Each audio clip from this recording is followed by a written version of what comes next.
Hello అండి, welcome back to గాయష్ vlogs. మీలో ఎంతమంది గుత్తి వంకాయ కర్రీ ట్రై చేశారు? ఇన్కేస్ ఎప్పుడు ట్రై చేయకపోతే కంపల్సరీ రెసిపీని చూసి అయితే ట్రై చేసేయండి. టేస్ట్ అయితే చాలా ఎమ్మీగా ఉంటుంది. సో సబ్స్క్రైబర్ అయితే కమెంట్ చేశారండి గుత్తి వంకాయ రెసిపీ అనేది ఒకసారి చూపించేమని. మీలో ఇంకా ఎవరైనా గుత్తి వంకాయ రెసిపీ అనేది ఎప్పుడు ట్రై చేయకపోతే ఒకసారి ట్రై చేయండి. టేస్ట్ చాలా బాగుంటుంది. మీరు కనుక వంకాయ కర్రీ ట్రై చేసినప్పుడు సరైన టిప్స్ కనుక పాటించకపోతే వంకాయ చాలా హార్డ్గా ఉంటుంది. అలానే ఈ గుత్తి వంకాయకి మెయిన్గా మసాలా, మీరు పట్టించిన మసాలా బట్టి గుత్తి వంకాయ కర్రీ టేస్ట్ అనేది బేస్ అయి ఉంటుంది. మసాలాలన్నీ కరెక్ట్గా ఉంటేనే టేస్ట్ కూడా చాలా బాగుంటుందండి. సో ఈ కర్రీ ప్రాసెస్ ఎలాగో చూపిస్తాను. ముందుగా వీటికి కావాల్సిన ఇంగ్రీడియంట్స్ వచ్చేసి 2 పెద్ద సైజ్ ఆనియన్స్, అలానే 3 టొమాటోలు, 10 నుంచి 15 ఎండుమిర్చి, అలానే నువ్వులు, పల్లీలు, గసాలు, అలానే జీరా, ఎండు కొబ్బరి, శనగపిండి, 2 పచ్చిమిర్చి, 1 కట్ట కొత్తిమీర, అలానే కరివేపాకు, 2 చెక్క, 4-5 లవంగాలు, అలానే జీడిపప్పు పలుకులు, 2-3 ఇలాచి, అలానే అల్లం వెల్లుల్లి పేస్ట్, గరం మసాలా. ఇప్పుడు ముందుగా వీటికి మసాలా అయితే ప్రిపేర్ చేసుకోవాలి. ముందుగా ప్యాన్ పెట్టుకోండి, పల్లీలను యాడ్ చేసుకోండి, ఆ తర్వాత ఎండు కొబ్బరిని అయితే యాడ్ చేసుకోండి, అలానే చెక్క, లవంగాలు, అలానే ఇలాచి వీటన్నిటిని యాడ్ చేసుకోండి. 1 స్పూన్ జీరా, అలానే 5-6 స్పూన్లు నువ్వులు. వీటన్నిటిని లో ఫ్లేమ్ మీద ఆయిల్ లేకుండా కొంచెం దోరగా కలర్ వచ్చేంత వరకు వేయించుకోండి. ఆ తర్వాత లాస్ట్ లో గసగసాలు అయితే యాడ్ చేసుకోండి. 2 నిమిషాల పాటు దోరగా అయితే వేయించేసుకోండి. వీటన్నిటిని వేయించుకుంటున్నప్పుడు ఫ్లేమ్ మాత్రం స్లోలో పెట్టుకుండి అయితే వేయించుకోండి, లేదంటే కలర్ ఈజీగా చేంజ్ అయిపోతుంది. సో ఇలా బాగా దోరగా వేగిన తర్వాత స్టవ్ అయితే ఆఫ్ చేసేసుకోండి. వీటిని అయితే ఒక ప్లేట్లోకి అయితే పెట్టేసుకోండి, కాసేపు చల్లారి పెట్టుకోండి. ఇలా నేను చెప్పే ప్రతి ఇంగ్రీడియంట్ అయితే యాడ్ చేసుకోండి, అప్పుడే మీకు కరెక్ట్ టేస్ట్ అనేది వస్తుంది. ఇప్పుడు మరొక ప్యాన్ అయితే పెట్టుకోండి, 2 టేబుల్ స్పూన్ వరకు ఆయిల్ అయితే యాడ్ చేసుకోండి. ఆయిల్ కొంచెం హీట్ అయిన తర్వాత కట్ చేసి పెట్టుకున్న ఉల్లిపాయ ముక్కలను అయితే యాడ్ చేసుకోండి. ఇవి కొంచెం పింకిష్ కలర్ వచ్చిన తర్వాత 2-3 పచ్చిమిర్చిని కూడా యాడ్ చేసుకోండి. ఆ తర్వాత నీళ్ళంగా కట్ చేసుకున్న టొమాటో ముక్కలను కూడా యాడ్ చేసుకోండి. ఒక 5 నిమిషాల పాటు కొంచెం మెత్తగా అయ్యేంత వరకు అయితే మగ్గనిచ్చేసుకోండి. వేయించుకున్న అన్నిటిని చల్లారే వరకు ఒక 5 నిమిషాల పాటు పక్కన పెట్టేసుకోండి. ఇప్పుడు ముందుగా మనకి గుత్తి వంకాయ కర్రీ రెడీ చేసుకోవడానికి అసలైన ఇంగ్రీడియంట్ వచ్చేసి ఈ వంకాయలు అనమాట. వంకాయలు ఇలా చిన్న సైజులో ఉండే వంకాయలను అయితే తీసుకోండి. తీసుకున్న వంకాయల్ని 2-3 సార్లు అయితే వాష్ చేసుకోండి. మరొక బౌల్లోకి అయితే తీసేసుకోండి. ఇప్పుడు ఈ వంకాయలకి ఇలా నేను చూపిస్తున్నట్లుగా ఇలా ప్లస్ సింబల్లో అయితే ఘాట్లు పెట్టేసుకోండి. ఇలా కాడ ఉండే సైడ్ కాకుండా ఇలా బాటమ్ సైడ్ అయితే ఘాటు పెట్టుకోండి. ఘాటు పెట్టుకునేటప్పుడు మరీ పొడవుగా కాకుండా కొంచెం మిడిల్ వరకు వచ్చేలా వరకు అయితే ఘాటు పెట్టుకోండి. కాడ దగ్గర వరకు మీరు ఘాటు పెట్టుకుంటే వంకాయ అనేది వేయించుకుంటున్నప్పుడు విరిగిపోతుంది. ఇలా చూపిస్తున్నట్లుగా అన్ని వంకాయలని కూడా ఇలాగే కట్ చేసుకోండి. అలానే కట్ చేసుకున్న అన్నిటికి ఇప్పుడు మనం మసాలా అయితే ఫిల్లింగ్ చేయాలి. ఇప్పుడు ముందుగా వేయించుకున్న ఎండుమిర్చి, పల్లీలు, గసాలు, నువ్వులు వీటన్నిటిని ఇప్పుడు బాగా మెత్తగా పేస్ట్ కింద అయితే మిక్సీ పట్టేసుకోండి. పేస్ట్ చేసుకుంటున్నప్పుడు వీటిల్లో వాటర్ అనేది యాడ్ చేయకూడదు. వీటిల్ని మెత్తగా మిక్సీ పట్టినప్పుడు మంచి సువాసన అనేది వస్తుంది. సో అలా మంచి సువాసన అనేది రావాలన్నమాట. అది బాగా రావాలి అంటే మీరు లో ఫ్లేమ్లో మంచిగా వేయించుకుంటే మంచి సువాసన అనేది వస్తుంది. కర్రీ టేస్ట్ కూడా బాగుంటుంది. ఇలా బాగా మెత్తగా అయితే మిక్సీ పట్టేసుకున్నారు కదా.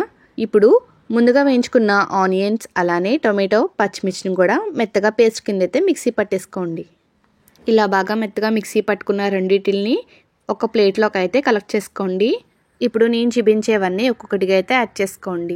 2 స్పూన్ల అల్లం వెల్లుల్లి పేస్ట్, అలానే 3 స్పూన్ల శనగపిండి. ఇప్పుడు మీ టేస్ట్కి సరిపడినంత సాల్ట్ అయితే యాడ్ చేసుకోండి. అలానే సాల్ట్ యాడ్ చేసుకున్న తర్వాత మీ స్పైస్కి సరిపడినంత కారం అయితే యాడ్ చేసుకోండి. ఆల్రెడీ ముందుగా ఎండుమిర్చి అనేది వేయించుకున్నారు కాబట్టి సో కారం అనేది కొంచెం తక్కువ అనేది యాడ్ చేసుకోండి. ఇప్పుడు 1/2 టేబుల్ స్పూన్ వరకు పసుపు, అలానే 1 టేబుల్ స్పూన్ ధనియా పౌడర్, అలానే 1 టేబుల్ స్పూన్ జీరా పౌడర్. ముందుగా మీరు జీరా అనేది యాడ్ చేసి వేయించుకున్నారు కాబట్టి జీరా వేసుకోవచ్చు, లేకపోతే అవసరం లేదు. ఇప్పుడు యాడ్ చేసుకున్న అన్నిటిని మొత్తం కలిసేలాగైతే కలిపేసుకోండి. సో అసలు వాటర్ అనేది యాడ్ చేయకుండా మొత్తం బాగా కలిసేలాగైతే కలుపుకోండి. ముందుగా ఆనియన్ టొమాటో ప్యూరీని మిక్సీ పట్టుకున్నారు కదా, ఆనియన్ టొమాటోలో కొద్దిగా వాటర్ అయితే ఉంటుంది కాబట్టి వాటర్ అనేది యాడ్ చేయకుండా మొత్తం బాగా కలుస్తుంది. ఇప్పుడు బాగా కలిపెట్టుకున్న అన్ని మసాలా స్టఫింగ్ అంతా కట్ చేసుకున్న వంకాయల్లోకి అయితే బాగా వెళ్ళేలాగైతే పెట్టుకోండి. సో ఈ స్టఫింగ్ బాగా వెళ్తేనే వంకాయ అనేది టేస్టీగా ఉంటుంది. ఈ గుత్తి వంకాయ కర్రీకి వంకాయకి ఘాట్ అనేది మరి కాడ దగ్గర వరకు పెట్టుకోకుండా కొంచెం గ్యాప్ ఉంచి సకానికి కొంచెం కింద వరకు అయితే పెట్టుకోండి. గ్యాప్ అనేది మరి కింద వరకు పెట్టుకుంటే పెట్టుకున్న స్టఫింగ్ అంతా బాగా ఎక్కువైపోయి అప్పుడు వంకాయ అనేది వేయించుకుంటున్నప్పుడు ఇరిగిపోతుంది.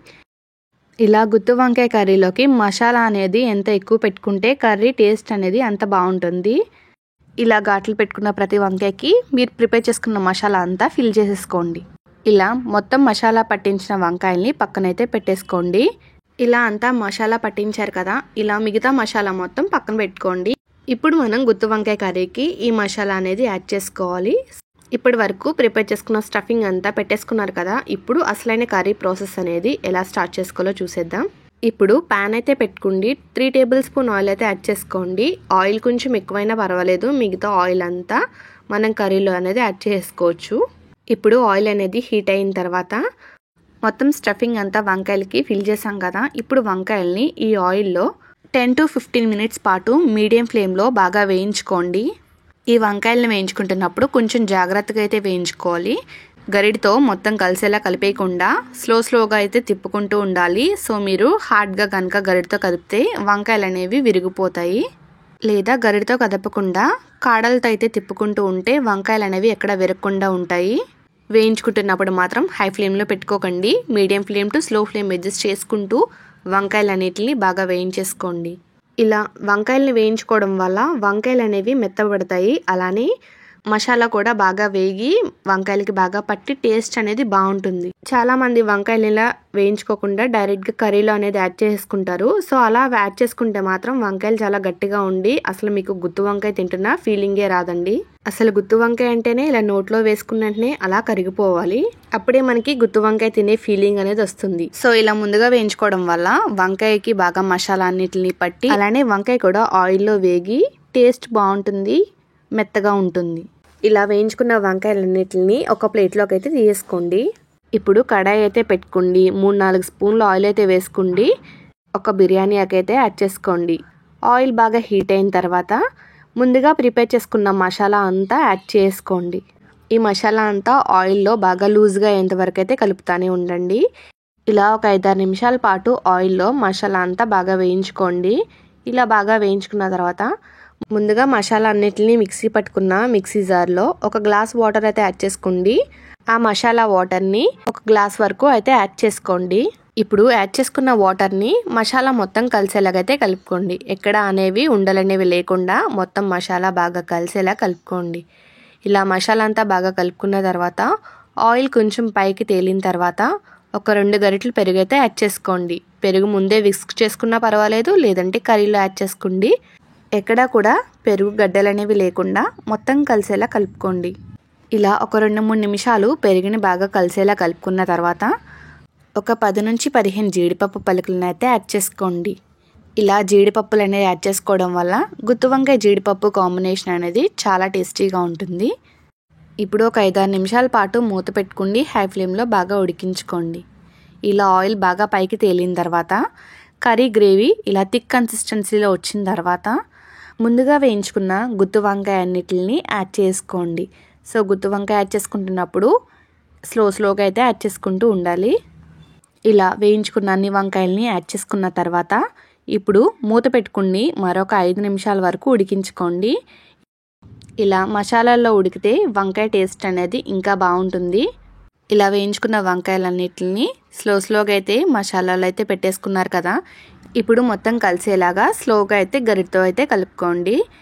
తప్పకుండా రెసిపీని అయితే ట్రై చేయండి. ట్రై చేసిన రెసిపీని మీకు నచ్చితే తప్పకుండా సబ్స్క్రైబ్ చేసి సపోర్ట్ చేయండి. అలానే ఈ రెసిపీని మీ ఫ్రెండ్స్ అండ్ ఫ్యామిలీ మెంబర్స్కి అయితే తప్పకుండా షేర్ చేయండి.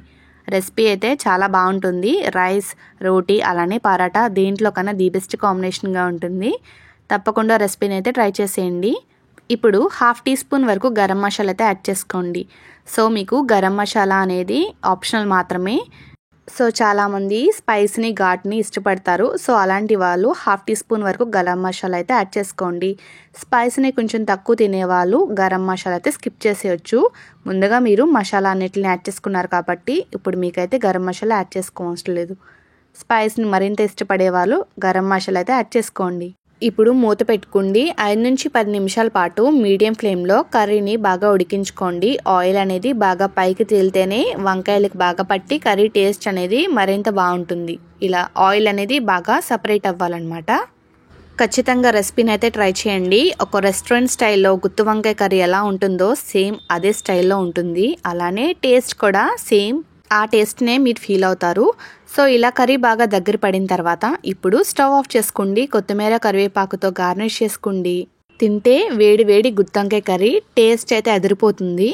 సో ఇంకెందుకు ఆలస్యం, రెసిపీని అయితే తప్పకుండా మీరు కూడా ట్రై చేసి నచ్చితే తప్పకుండా సబ్స్క్రైబ్ అయితే చేసుకోండి. Gosh vlogs. సో చూసారు కదా, గ్రేవీ ఈ మాత్రం థిక్ కన్సిస్టెన్సీలో వస్తేనే అసలైన గుత్తి వంకాయ కర్రీ అనేది మీకు రెడీ అవుతుంది. నేను చెప్పిన ప్రతి మసాలా అలానే ప్రతి ఇంగ్రీడియంట్ కూడా యాడ్ చేసుకోండి. సో రెసిపీ నాకు ఎలా వచ్చిందో మీకు కూడా సేమ్ అదే టేస్ట్తో అదే ఫ్లేవర్తో ఖచ్చితంగా మీకు కూడా వస్తుంది. ఈ గుత్తి వంకాయ కర్రీ టేస్టీగా రావాలి అంటే వంకాయల్ని డైరెక్ట్గా గ్రేవీలో యాడ్ చేసేకోకుండా ముందుగా మసాలా అన్నింటిని పట్టించి అప్పుడు వేయించుకున్న తర్వాతే కర్రీలో అనేది యాడ్ చేసుకోండి. అప్పుడు మీకు అసలైన గుత్తి వంకాయ టేస్ట్ అనేది వస్తుంది. సో చూసారు కదా, వంకాయ అనేది ఎక్కడ కూడా విరగకుండా చాలా పర్ఫెక్ట్గా అలానే చాలా చాలా టేస్టీగా కర్రీ అనేది వచ్చింది. తప్పకుండా మీరు కూడా రెసిపీని అయితే ఒకసారి ట్రై చేయండి. నచ్చితే తప్పకుండా సబ్స్క్రైబ్ చేసి మీ ఫ్రెండ్స్ అండ్ ఫ్యామిలీ మెంబర్స్కి అయితే షేర్ చేయండి. అలానే మరెన్నో రెసిపీస్ కోసం తప్పకుండా గాష్ విలాగ్స్ని అయితే సబ్స్క్రైబ్ చేసుకోండి. ఇన్కేస్ మీకు కనుక ఈ వీడియో నచ్చితే మీ ఫ్రెండ్స్ అండ్ ఫ్యామిలీ మెంబర్స్కి కూడా షేర్ చేయండి. ఐ హోప్ ఈ వీడియో మీ అందరికీ నచ్చిందని అనుకుంటున్నాను. So see you in the next vlog.